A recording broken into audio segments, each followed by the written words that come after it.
तो आज मेरे पास कुछ ऐसा है जो आपके होश उड़ा देगा। गूगल इस नए AI के साथ उद्योग में पूरी तरह से क्रांति लाने की तैयारी कर रहा है, जिस पर वे काम कर रहे हैं और इसे जेमिनी के नाम से जाना जाता है।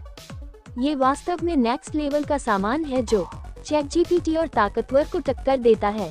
प्राकृतिक भाषा को समझने और उत्पन्न करने के मामले में GPT-4, मेरा विश्वास करें, आप इसे चूकना नहीं चाहेंगे, इसलिए सुनिश्चित करें कि आप वीडियो के अंत तक बने रहें। अब ChatGemini क्या है? ये दुनिया में गूगल का नवीनतम प्रोजेक्ट है। बड़े भाषा मॉडलों का पूर्ण रूप सामान्यीकृत मल्टी मॉडल इंटेलिजेंस नेटवर्क है और यह मूल रूप से यह मेगा शक्तिशाली AI सिस्टम है जो कई प्रकार के डेटा और कार्यों को एक साथ संभाल सकता है। हम टेक्स्ट, छवियों, ऑडियो, वीडियो, यहाँ तक कि 3D मॉडल और ग्राफ और प्रश्न जैसे कार्यों के बारे में बात कर रहे हैं। संक्षेप में उत्तर देना, अनुवाद करना, कैप्शन देना, भावना विश्लेषण इत्यादि। लेकिन यहाँ बात यह है कि जेमिनी केवल एक एकल मॉडल नहीं है, यह मॉडलों का एक संपूर्ण नेटवर्क है जो सर्वोत्तम संभव परिणाम देने के लिए एक साथ काम करते हैं।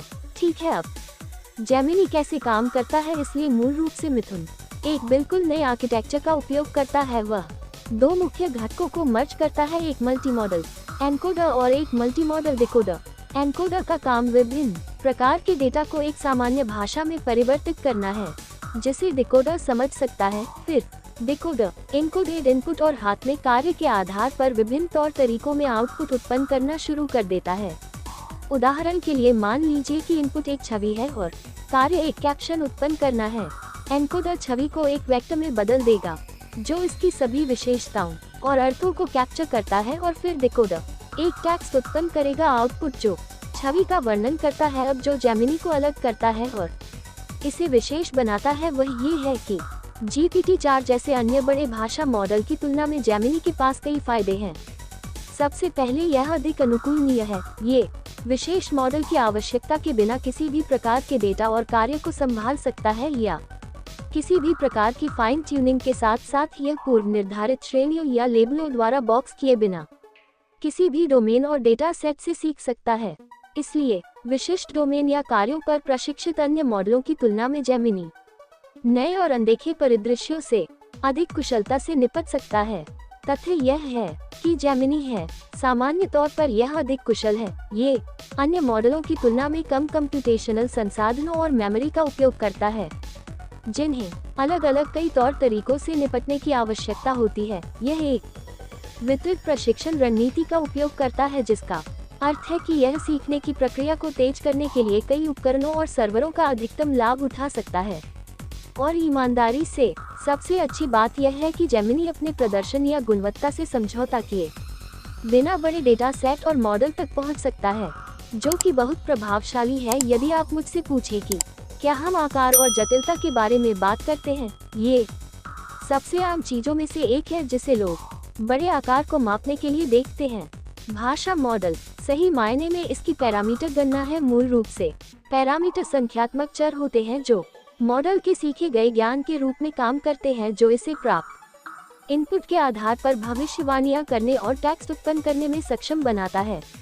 आमतौर पर अधिक पैरामीटर का अर्थ है सीखने और विविध और सटीक आउटपुट उत्पन्न करने की अधिक क्षमता। लेकिन अधिक पैरामीटर होने का मतलब ये भी है कि आप मॉडल को प्रशिक्षित करने और उपयोग करने के लिए अब अधिक कंप्यूटेशनल संसाधनों और मेमोरी की आवश्यकता है। GPT-4 में 1 ट्रिलियन पैरामीटर हैं जो 175 अरब पैरामीटर के साथ GPT 3.5 से लगभग 6 गुना बड़ा है, जो GPT-4 को जेमिनी गूगल के लिए अब तक बनाए गए सबसे बड़े भाषा मॉडल में से एक बनाता है। कहा कि यह 4 आकारों में आता है, गेको, ओटर, बाइसन और यूनिकॉर्न। उन्होंने हमें प्रत्येक आकार के लिए सटीक पैरामीटर गिनती नहीं दी है, लेकिन कुछ संकेतों के आधार पर हम अनुमान लगा सकते हैं कि यूनिकॉर्न सबसे बड़ा है और शायद पैरामीटर के मामले में GPT-4 के समान है, शायद थोड़ा सा कम हो। और वैसे मुझे इसका उल्लेख करना होगा इससे पहले कि मैं आपको कुछ उदाहरण दिखाऊं कि यह क्या कर सकता है। मुझे ये कहना होगा कि जेमिनी अन्य LLM की तुलना में अधिक इंटरैक्टिव और रचनात्मक है। यह अलग अलग तरीकों से आउटपुट दे सकता है। यह इस पर आधारित है कि उपयोगकर्ता क्या पसंद करता है और ये नए और विविध आउटपुट भी उत्पन्न कर सकता है जो मौजूदा डेटा या टेम्पलेट से बंधे नहीं हैं। उदाहरण के लिए मिथुन मूल छवियों या वीडियो को टेक्स्ट, विवरण या स्केच के आधार पर तैयार कर सकता है। ये छवियों या ऑडियो क्लिप के आधार पर कहानियां या कविताएं भी बना सकता है। अब आइए इस बारे में बात करें कि ये बिल्कुल चतुराई से कैसे मात नहीं देता है, लेकिन इससे कार्य करता है जो GPT-4 की तुलना में अधिक विविध और लंबे होते हैं। ठीक है, मैं आपको कुछ उदाहरण देता हूँ। एक चीज जो मिथुन कर सकता है वह है मल्टी मॉडल प्रश्न। इसका उत्तर देना तब होता है जब आप एक प्रश्न पूछते हैं जिसमें कई प्रकार शामिल होते हैं पाठ की तरह डेटा।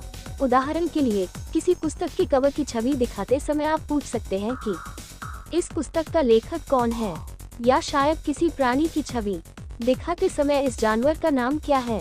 मिथुन इन दोनों को समझने के अपने कौशल को मिलाकर इन सवालों का जवाब दे सकता है। टेक्स्ट और विजुअल। एक और अच्छी चीज जो ये कर सकता है वह है मल्टी मॉडल संक्षेपण। कल्पना कीजिए कि आपके पास जानकारी का एक टुकड़ा है जो टेक्स्ट और ऑडियो जैसे विभिन्न प्रकार के डेटा से बना है। उदाहरण के लिए आप किसी पॉडकास्ट एपिसोड या समाचार लेख को संक्षेप में प्रस्तुत करना चाह सकते हैं। एक संक्षिप्त पाठ, सारांश या ऑडियो तैयार करना। सारांश। मिथुन पाठ्य और श्रवण समझ में अपने कौशल को एक साथ रखकर यह सब कर सकता है।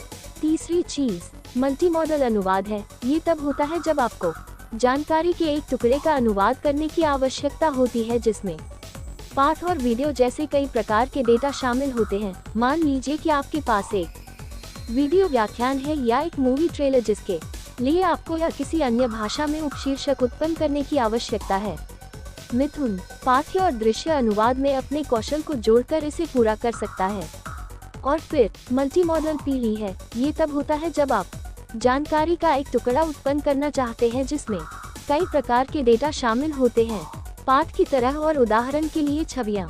हो सकता है कि आप किसी पाठ विवरण या स्केच के आधार पर एक छवि उत्पन्न करना चाहें, या हो सकता है कि आप किसी छवि या वीडियो क्लिप के आधार पर एक पाठ उत्पन्न करना चाहें। मिथुन पाठ्य और दृश्य निर्माण में अपने कौशल को जोड़कर ऐसा कर सकता है। लेकिन मैं ईमानदारी से कहूँ तो सबसे प्रभावशाली चीज जो मिथुन कर सकता है वह मल्टी मॉडल रीजनिंग है, जिसका मूल रूप से मतलब है कि यह विभिन्न डेटा प्रकारों और कार्यों से जानकारी को जोड़कर धारणाएं बना सकता है। उदाहरण के लिए मान लें कि आप इसे एक फिल्म से एक क्लिप दिखाते हैं और मल्टी मॉडल रीजनिंग का उपयोग करके मिथुन अब उत्तर दे सकता है जटिल प्रश्न जैसे मुख्य क्या है इस फिल्म की थीम। कई तौर तरीकों से जानकारी को संश्लेषित करके बनाई गई है ताकि यह मिथुन को उन पैटर्न को नोटिस करने की अनुमति दे जो बार बार घटित होते हैं। समझे कि पात्र एक दूसरे के साथ कैसे बातचीत करते हैं और एक फिल्म में छिपे हुए संदेशों या अर्थों को ढूंढते हैं। ये सब करने से मिथुन आपको एक संपूर्ण जानकारी दे सकता है। ये समझना कि फिल्म वास्तव में किस बारे में है और इसका मुख्य विचार या संदेश क्या है। और ईमानदारी से कहूँ तो मैं इससे बहुत प्रभावित हूँ। इसलिए ये कुछ चीजें हैं जो मिथुन कर सकता है। यहाँ बहुत अधिक संभावनाएं हैं जिन्हें मैं कवर नहीं कर सकता इस वीडियो में, लेकिन मैं आशा है कि आप ये देखना शुरू कर देंगे कि ये तकनीक वास्तव में कितनी अविश्वसनीय रूप से शक्तिशाली और बहुमुखी है। तो ये हमें आय के भविष्य के संदर्भ में कहाँ छोड़ती है। मेरे लिए यह बिल्कुल स्पष्ट है कि गूगल संभवतः GPT-4 और शायद GPT-5 को भी वास्तविक रूप देने जा रहा है। इस मल्टी मॉडल दृष्टिकोण के साथ आने वाले वर्षों में चुनौती का मतलब ये भी है कि हमें अधिक एप्लीकेशन और सेवाएं देखने की संभावना है जो बेहतर उपयोगकर्ता अनुभव और समाधान प्रदान करने के लिए जेमिनी की क्षमताओं का उपयोग करते हैं।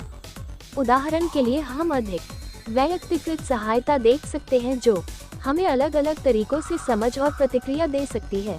तौर तरीके या शायद अधिक रचनात्मक ऐसे उपकरण जो हमें विभिन्न तौर तरीकों में नई सामग्री या विचार उत्पन्न करने में मदद कर सकते हैं। ठीक है दोस्तों, ये गूगल के जेमिनी पर मेरे विचार हैं और स्पष्ट रूप से बता दूं कि मैं गूगल या किसी भी चीज का कोई पागल प्रशंसक नहीं हूँ। मैं सिर्फ शोध के आधार पर अपनी राय साझा कर रहा हूँ। मैंने जो पढ़ा और अवलोकन किया, मुझे आशा है कि यह वीडियो जानकारीपूर्ण रहा है और आपने आज कुछ नया सीखा है। यदि आपने ऐसा किया है तो मैं इसकी सराहना करूंगा। यदि आप इसे पसंद कर सके और मेरे चैनल को सब्सक्राइब करना न भूलें। देखने के लिए धन्यवाद। अगले वीडियो में आपसे मिलूंगी। धन्यवाद।